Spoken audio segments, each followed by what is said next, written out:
Friends, ये mummy फिर से मेरे लिए आज मैंगो वाला कस्टर्ड बना के लाई है और इसमें बहुत सारे मैंगो डाले हुए हैं और ये अभी देख करके गए हैं। तो इन्होंने क्या कमेंट किया, मैंने बोला कि अभी मैंने खाया नहीं, अभी शुरू कर रही हूँ। तो बोल रहे नहीं तुमने खाया नहीं खाया वो नहीं देख रहा हूँ, देख रहा होगी कैसे मैंगो कूट कूट के भरे मम्मी ने तुम्हारे में। मुझे थोड़ा ज़्यादा ही मैंगो दे दी क्योंकि मुझे मैंगो तो क्या सभी को पसंद है, बट मेरे अभी अलग वैल्यू है घर में। तो मम्मी ने मुझे ज़्यादा मैंगो दे दिए शायद, तो ये मेरे पति मुझसे जेलस कर रहे हैं। आप देख रहे हो ये टाइम आ चुका है, खुद ने तो दिया नहीं है, मम्मी ने दिया तो जेलस और करके टॉन्ट मार के गए कि तुम्हें बहुत सारे मैंगो डाल के दिए। और हाँ, ये जो टॉप आप देख रहे हो ना, अभी मैं आने वाले दिनों में मुझे लगता है 2-3 कपड़ों में देखूंगी, क्योंकि ये थोड़ा लूज़ है ना तो कंफर्टेबल हो रहा है। बाकी सारे कपड़े ऐसे चिपक रहे हैं ना शरीर पे कि कुछ मज़ा ही नहीं आ रहा है। तो ये कपड़े हैं कुछ कुछ जो 2-3 टॉप हैं जो लूज़ हैं, तो मैं यही पहनने वाली हूँ। तो प्लीज़ बोर मत हो ना, 2-3 हफ्ते की बात है। मैं अपने नए कपड़े भी पहनना नहीं चाह रही हूँ। मैं सोच रही हूँ बेबी होने के बाद ही फिर सब नए बेबी के साथ नए नए कपड़े और सब करूँ, मैं ऐसा सोच रही हूँ। तो वही है। तो चलो मैं खा लेती हूँ अपने मैंगो भरे हुए कस्टर्ड। सब्ज़ी बनी है जिमी कंद की, मम्मी ने बनाई है। अगर आपको इसकी रेसिपी चाहिए ना तो बताना, क्योंकि आधी बनाई है आधी और रखी हुई है। तो मम्मी बोल रही थी 1-2 दिन बाद फिर बनाएंगे। तो अगर इसकी रेसिपी चाहिए कि मम्मी ने कैसे बनाई है तो मुझे बताना, क्योंकि मुझे तो कोई आइडिया ही नहीं है जिमी कंद के बारे में। ना मैंने कभी बनाया है, ना मैंने कभी खाया है, ना मुझे खाना है। मतलब मेरा कोई लेना देना नहीं है सब्ज़ी से। लेकिन अगर मम्मी की रेसिपी चाहिए तो मैं बता सकती हूँ। ये धनिया रखा हुआ है, थोड़ा सा इसमें जाएगा और थोड़ा सा अच्छा इसमें तो चला ही गया। ये है पनीर, आई थिंक ये कसूरी मेथी की धनिया है, शायद कसूरी मेथी है। पनीर की सब्ज़ी है और ये 2-3 दिन पहले भी बनी थी। फिर आज मैंने बोला कि मेरे लिए फिर से पनीर बना दो, तो मम्मी ने ये पनीर बनाया है। तो बस दोनों सब्ज़ियाँ रेडी हैं, रोटी सेकेंगे और मज़े करेंगे। तो हमारे यहाँ क्या हो रहा है ना कि रात में लाइट जैसे ऑन रहती है ना, तो बहुत सारे छोटे छोटे कीड़े आने लग जाते हैं जो खाने वगैरह में भी गिर सकते हैं और वैसे भी परेशान करते हैं। तो हम लोग लाइट ऑफ़ करके ही रखते हैं और कॉमन प्लेस की लाइट ऐसे ऑन कर देते हैं।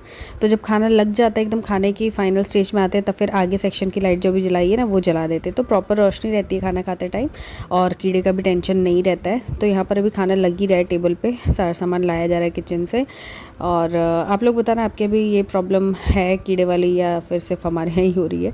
और ये मेरी थाली जिसमें खूब सारा पनीर भर के इन्होंने मेरे को सर्व किया है। हाँ, मेरे से ना एक क्वेश्चन ये भी आया था कि मेरा एनॉमली स्कैन के बाद नेक्स्ट स्कैन कब हुआ था। तो एनॉमली स्कैन मेरा 5th मंथ में हुआ था एंड देन फिर मेरा 32 वीक्स के आसपास जो एक ग्रोथ स्कैन होता है वो हुआ था 8th मंथ में। उसके बाद अगर सब कुछ नॉर्मल होता है, मतलब जो आपका एनॉमली स्कैन हुआ है 5th मंथ में, अगर उसके बाद सब कुछ नॉर्मल होता है, कोई ऐसी कॉम्प्लिकेशन है, कोई प्रॉब्लम नहीं होती है, तो फिर आपका 8th मंथ में या 7.5 महीने के बाद आपका ग्रोथ स्कैन किया जाता है। डिपेंड्स कि आपकी हेल्थ कैसी है, आपका विजिट कब हो रहा है, डॉक्टर क्या सोच रहे हैं उस वक्त।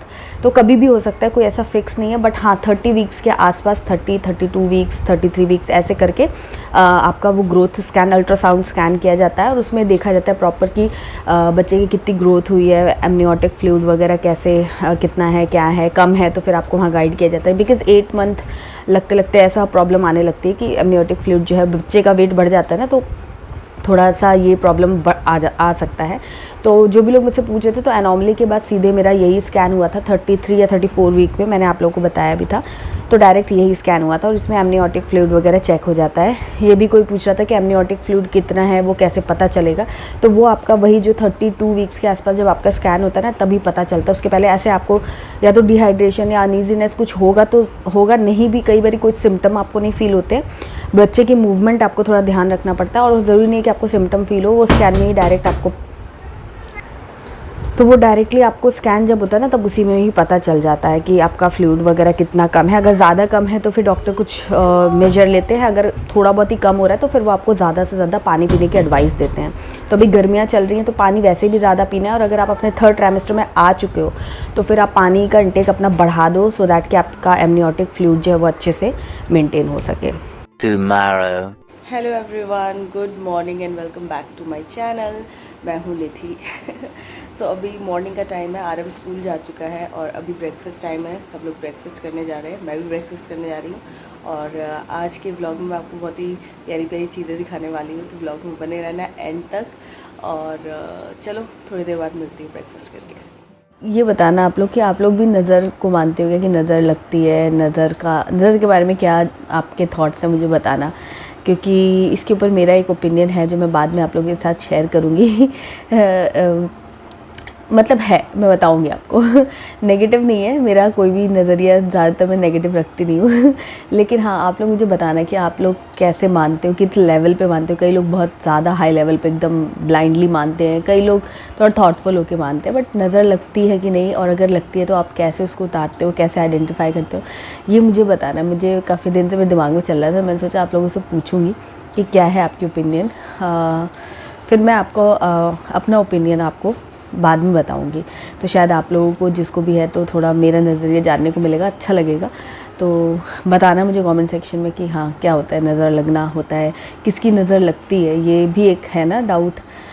कई लोग कहते हैं कि मम्मी की नज़र भी लग जाती है अपने बच्चे को, तो मम्मी तो कभी किसी का बुरा नहीं चाहती है। तो वो चीज़ क्या है, वो कैसे होती है, वो मुझे बताना। आप लोग क्या मतलब इसके ऊपर आपके क्या थॉट्स हैं, तो वो मुझे बताना। तो ये मैं यहाँ पर नाश्ते की टेबल पे मैं यहाँ पर सबको दिखाने वाली इस बैग के अंदर कुछ चीज़ें हैं जो भी बहुत प्यारी है। बिकॉज़ ये है आरव ने जो क्राफ्ट किया था अभी समर कैंप में, वहाँ पर जो भी चीज़ें करवाई थी, तो उसका सामान सारा कल शाम को ही मुझे मिल गया था। तो मैंने कल शाम को, मैं सो गई थी, ध्यान नहीं रहा मुझे, तो सुबह मैंने सोचा कि सबको दिखा देती हूँ। तो यहाँ पर एक कार्ड बनाया था उसने, और एक फ़ोटो फ्रेम बनाया था, एक बॉटल बनाई थी। तो ऐसे करके बहुत सारे डिफरेंट क्यूट से आइटम थे जो कि क्राफ्ट वाले थे, और हम लोग को बहुत अच्छा लग रहा था। तो हम लोग वही प्लान कर रहे थे कि इसको किस तरीके से अपने घर में एज अ डेकोर यूज़ करेंगे। कुछ चीज़ें बहुत अच्छी थी, स्पेशली जो बॉटल बनी थी ना, वो बहुत ही अच्छी लग रही थी। तो मैंने बोला कि इसको थोड़ा और कलर वगैरह कर देते हैं, तो ये बोले कि नहीं, जैसा भी बताया है उसने वैसा ही रखेंगे, क्योंकि उसकी ख़ास बात यही है कि उसको इस तरीके से आरव ने बनाया है। तो हर चीज़ों में ना आरव का नाम लिखा था कि ये है। तो बहुत ही अच्छे से स्कूल में वो करवाया था मैडम ने, मतलब जो भी समर कैंप था वहाँ पर वेल मैनेज था। सारी चीज़ों पे स्टिकर लगे हुए थे आरव के नाम के। तो ये हो गया। तो हम लोग अभी आरव तो स्कूल गया हुआ है, बट हम लोग यहाँ पर डिस्कस कर रहे हैं कि कौन सी चीज़ क्या है। और ये एक माज़ा का पैकेट भी मिला था बच्चों को। तो ये तो हमेशा मिलता ही है। ये देखिए दिए भी पेंट किए थे पहले इन लोगों ने, डेकोरेट किए थे। तो बहुत सारी चीज़ें थी। अब तो समर कैंप उसका ख़त्म हो चुका है, बट 7-8 दिन का जो भी था वो बहुत बढ़िया रहा। मतलब थोड़ा बच्चों को खेलने का एंटरटेनमेंट भी मिला, एंगेजमेंट भी मिला, परफॉर्मेंस भी की उन लोगों ने। तो देखिए ये बॉटल है जिसकी मैं बात कर रही थी, छोटी सी है बट बहुत अच्छी है, और इसको आराम से बनी भी बहुत अच्छी है ये। तो इसको एज अ डेकोर यूज़ किया जा सकता है। तो बस वही यहाँ पर हम लोग नाश्ते की टेबल पे डिस्कस करते हैं। अभी मैं आपको क्लोजअप में सारी चीज़ें दिखाती हूँ।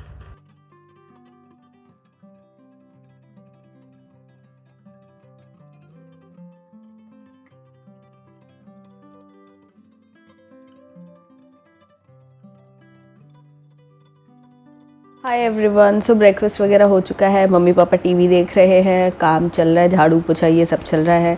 मैं थोड़ा एडिटिंग का काम कर रही हूँ। आवाज़ से मेरी लग रहा होगा कि थोड़ा सा मेरे को भी कोल्ड जैसा हो गया था, बट अभी मैं ठीक हूँ। कल मैंने इसीलिए कुछ ब्लॉगिंग की नहीं थी। थोड़ा मैंने कहा कि दवाई लेके रेस्ट कर लेती हूँ, तो अब ठीक हूँ मैं। तो हाँ, पता है क्या हो रहा है मेरे साथ कि जब से मेरा ये मेडिसिन वाला कोर्स हुआ है ना, पता नहीं उसकी वजह से हो रहा है या किस वजह से हो रहा है, बट जब से मेरी तबीयत ख़राब हुई उसके बाद से मेरी बॉडी में इतनी ज़्यादा ईचिंग हो रही है कि ये जो है ना, ये पूरे टाइम मैं ऐसे ही करती रहती हूँ, इतनी ज़्यादा। ये पाम्स में और जो पैर है, फुट है, उसमें स्पेशली, और बॉडी में भी पूरी बहुत ज़्यादा ईचिंग हो रही है। मुझे ऐसा लग रहा है कि मैं नेक्स्ट विज़िट में डॉक्टर से मिलूँगी, कल या परसों है मेरी, तो मैं उनको ये चीज़ मेंशन करूँगी कि ये इतना क्यों हो रहा है, बहुत ज़्यादा ईचिंग हो रही है। मतलब मैं आपको एक्सप्लेन नहीं कर सकती हूँ। अभी तक हो रही थी, बट ये वाले हाथों में इनको बताया तो बोले तुम्हारे पैसे जाने वाले हैं, आने वाले हैं, क्या होगा। मैंने कहा ना, ये जाने वाले ना आने वाले, वो वाली खुजली नहीं हो रही है, ये बहुत ही अलग लेवल की हो रही है। और मतलब ऐसे करते करते करते, हाँ, और ऐसे भी नहीं कर सकते, तो मैं पूरे टाइम ऐसे करती रहती हूँ। एकदम परेशान हो गई हूँ, बहुत ज़्यादा ईचिंग होती है, बॉडी में भी हो रही है, और जबकि मैं ऑयलिंग वगैरह सब कर रही हूँ। उससे नॉर्मली आराम मिल जाता है। एक तो गर्मी भी इतनी हो रही है ना कि पसीने से भी इचिंग का प्रॉब्लम होता है, तो अब पता नहीं, बट दवाइयों की भी गर्मी होती है ना, थोड़ा दवाई वगैरह इतनी सारी चली है तो शायद उसकी वजह से हो रहा हो। और मैंने पढ़ा था कि 8th मंथ जैसे आपका लगता है 3rd ट्राइमेस्टर के बाद में इचिंग वगैरह ज़्यादा होने भी लगती है नॉर्मली लोगों को, बट पता नहीं ये मुझे ऐसा लग रहा है कि बहुत ज़्यादा हो रही है। तो अगर आप लोग को भी ऐसा कुछ हो रहा हो कि आपके हाथों में और पैरों में स्पेशली बहुत ज़्यादा हो रहा है कि आप भी पूरे टाइम ऐसे ही करते रहते हो इचिंग के लिए, तो मुझे कमेंट सेक्शन में बताना, ताकि मुझे ये समझ में आए कि ये नॉर्मल है या फिर कोई स्पेसिफिक कंडीशन की वजह से हो रहा है। एनीवेज़ अब डिलीवरी डेट तो मेरी आने ही वाली है। मैं बहुत ज़्यादा नर्वस हूँ, दिमाग में मेरे बस यही सब चल रहा है कि कौन कौन हॉस्पिटल जाएगा, कैसे होगा, कब होगा, क्या प्रोसीजर लेंगे, बहुत सारे क्वेश्चंस हैं। अभी वैसे तो टाइम मैं किसी से बोल रही हूँ ना तो कोई मेरी बात में इंटरेस्ट नहीं ले रहा है, बोले अभी तो बहुत टाइम है, अभी तो बहुत टाइम है, बट मुझे ऐसा लग रहा है कि बस अब टाइम आ ही गया है। और इससे मुझे ये समझ में आ रहा है कि पहला हो दूसरा हो, एक्सपीरियंस हो या ना हो, नर्वसनेस और घबराहट और एक मिक्स्ड फीलिंग आपकी हमेशा ही रहती है। कल परसों में मैं जाऊंगी, मेरा डॉक्टर विज़िट है, जैसे कि मैंने आपको बताया था कि हर 10 दिन पे डॉक्टर ने मुझे बोला है आने के लिए, तो कल परसों में मैं जाऊंगी, मेरे 10 दिन पूरे हो जाएंगे। तो मैं उनसे डिस्कस करूँगी कि कैसे करना है और क्या होगा क्या नहीं होगा। पहले भी मैं एक बार पूछ चुकी हूँ तो उन्होंने बोला था अभी तो बहुत जल्दी है, आराम से हो जाएगा, तुम टेंशन मत लो। तो अब देखो फिर जाती हूँ, फिर से थोड़ा सीरियसली डिस्कस करके आऊँगी। आप लोग बताना कि अच्छा हाँ, मुझसे ना कई लोग पूछ रहे थे कि कई लोग ऑलरेडी मैं बता चुकी हूँ बट फिर भी कन्फ्यूजन बना रहता है कि मेरी नॉर्मल डिलीवरी हुई थी या सिजेरियन डिलीवरी हुई थी। तो फर्स्ट डिलीवरी मेरी सिजेरियन ही हुई थी। तो अब कहते तो ऐसे ही हैं कि सिजेरियन डिलीवरी जो है अगर आपकी पहले हुई है तो दूसरे में भी यही होता है, बट सिंस गैप जो है ना वो 5 ईयर्स का हो गया है फर्स्ट प्रेगनेंसी से सेकेंड प्रेगनेंसी में, तो ऐसा भी लोग बोलते हैं कि 5 साल के बाद चीज़ें जो होती है रीसेट हो जाती है, तो फिर आपका फिक्स नहीं होता कोई चीज़। तो अब मुझे पता नहीं है, और अभी मैंने इस टॉपिक पे एक्चुअली डिस्कशन अपने दिमाग में शुरू किया नहीं है कि मेरे को कौन से मेथड में जाना है, अभी तो बस ऐसे ही लग रहा है। तो यही सारी चीज़ें अभी चल रही है दिमाग में, बहुत सारी थॉट्स चल रहे हैं। ओके, सो अभी हम जा रहे हैं, मैं और पापा आरव को लेने के लिए, उसके स्कूल से आने का टाइम हो गया है, और वहीं से हम थोड़ा सा सामान भी लेके आएंगे, थोड़ी सी सब्ज़ी वगैरह जो रहेगी वो स्कूल के पास में ही मिलती है तो वहाँ से ले लेंगे, दही लाना है, ये सब चीज़ें हमको लेनी है। तो मैं जा रही हूँ इसलिए क्योंकि आरव आज 2-3 दिन बाद स्कूल गया है, अभी तक वो थोड़ा छुट्टी पे था, तबीयत नहीं ठीक थी, तो और मैं इसलिए जा रही हूँ उसको लेने के लिए कि एक तो उसको अच्छा लगेगा इतने दिन बाद वो जा रहा है, तो दूसरा मुझे बहुत अच्छा लगेगा क्योंकि अभी आने वाले टाइम में मेरा जाना बड़ा मुश्किल है और मुझे बहुत अच्छा लगता है जब मैं उसे पिक करने जाती हूँ। ड्रॉप करना है तो ठीक है, लेकिन पिक करने जाती हूँ तो मुझे बहुत अच्छा लगता है, तो इसीलिए फिर मैंने कहा कि मैं भी चलती हूँ, थोड़ा मेरा चेंज भी हो जाएगा और अच्छा रहेगा। पापा है तो इस चीज़ का बेनिफिट मैं ले सकती हूँ, अकेले तो मैं जा नहीं सकती थी, तो इसीलिए मैं जा रही हूँ उसको पिक करने।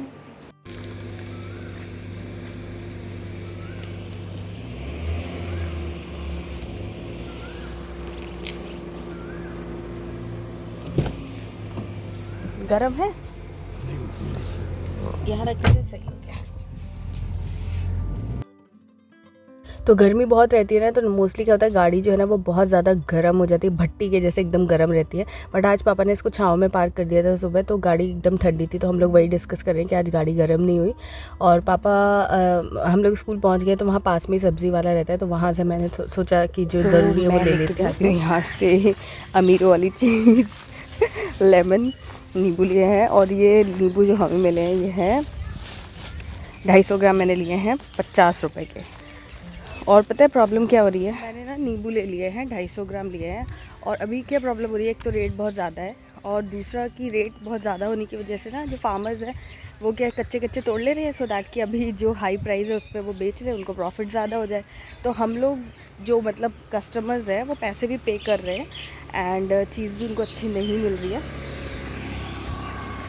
तो ये एक मतलब प्रॉब्लम है कि पैसे भी हमको ज़्यादा पे करने हैं, उसमें भी कष्ट है, और सामान ऐसा भी। पिछली बार मेरे पास जो नींबू आए थे ना इतने छोटे छोटे, इनमें बिल्कुल रस नहीं था, इसलिए मैं स्पेशली मैंने कहा नींबू तो ले लेती हूँ, बाकी की सब्ज़ी तो वो दे जाता है सब्ज़ी वाला भैया, उसको लिस्ट दे दूँ। तो चलो अब मैं आरव के स्कूल आ गई।